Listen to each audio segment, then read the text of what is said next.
Welcome to today's podcast. Today's episode is very special because we're talking about something we all feel, but often don't know how to explain. We're talking about emotions, happiness, sadness, fear, frustration, disappointment, anger, excitement, anxiety, and many more. Sometimes we feel them strongly, but we don't have the words. And today, we want to change that. I'm sitting with a psychologist, someone who studies emotions, but also feels them like everyone else. Thank you so much for being here. To start, I want to ask you something simple. What are emotions really? Thank you for inviting me. Emotions are part of being human. They are natural reactions of the mind and body to what happens around us. Emotions help us understand what we like, what we fear, what hurts us, and what matters to us. Happiness tells us something feels good. Fear tells us something might be dangerous. Sadness tells us we lost something important. Many people think emotions are a problem, but emotions are not the problem.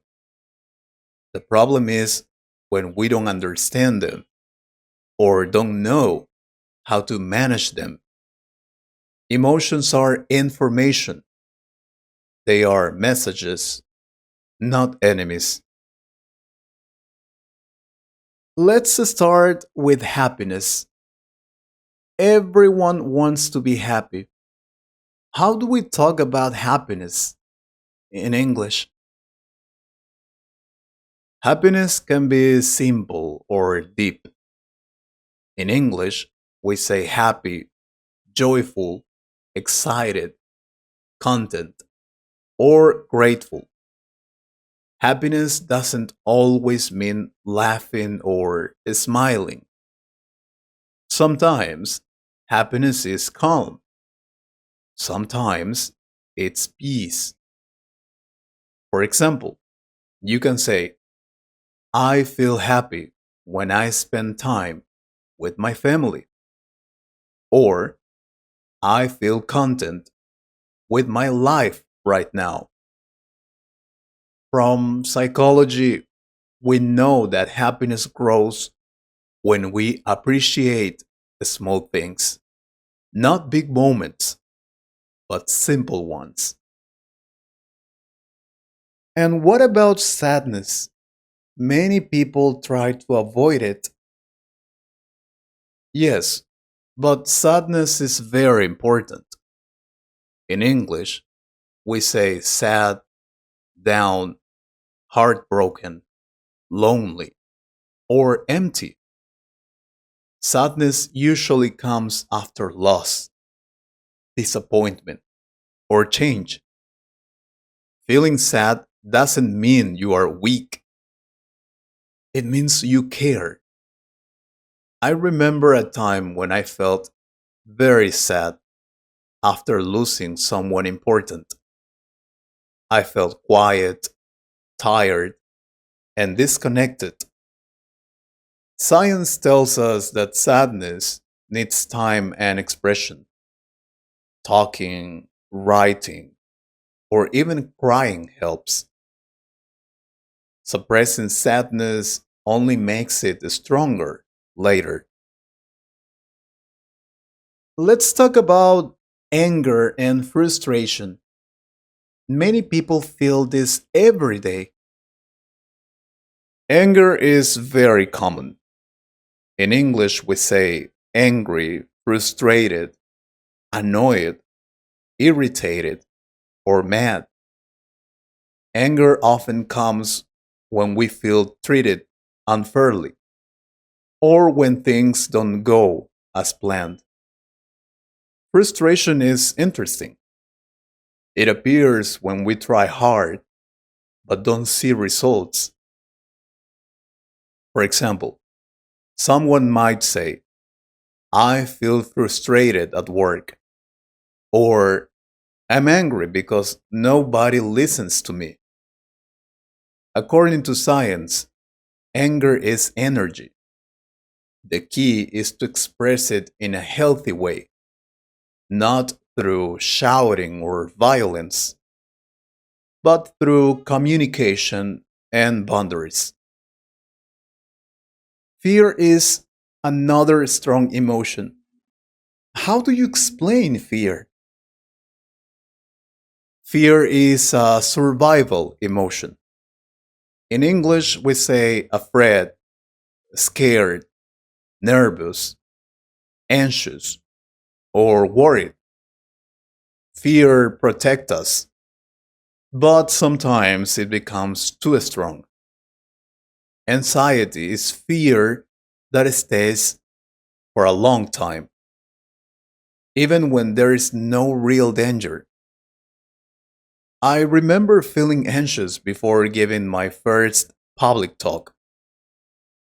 My heart was fast, my hands were sweaty, and my mind was full of negative thoughts. Silence shows that breathing slowly, naming the fear, and understanding it helps reduce anxiety. Fear gets smaller when we face it with kindness. What about disappointment and bitterness?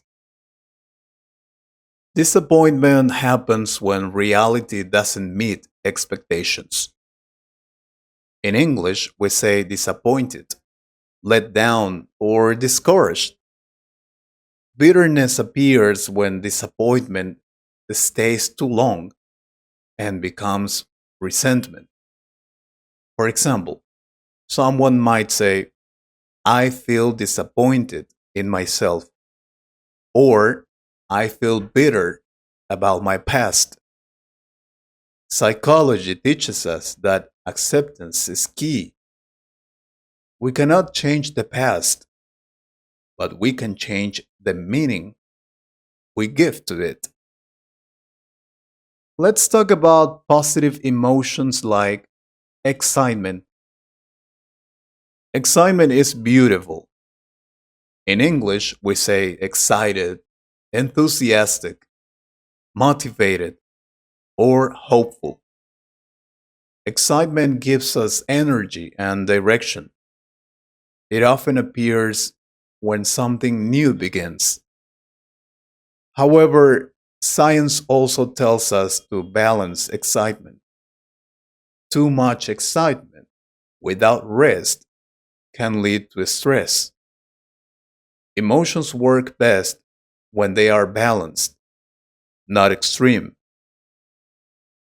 Sometimes people feel many emotions at the same time. That is very normal. You can feel happy and sad together, excited and afraid, proud and insecure.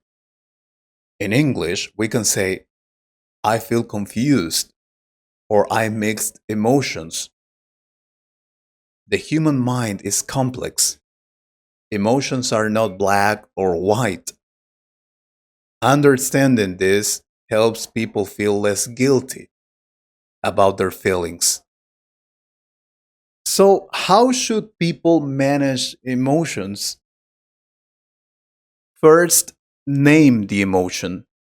Say, I feel angry or I feel anxious. Naming emotions reduces their power. Second, accept the emotion. Don't judge it.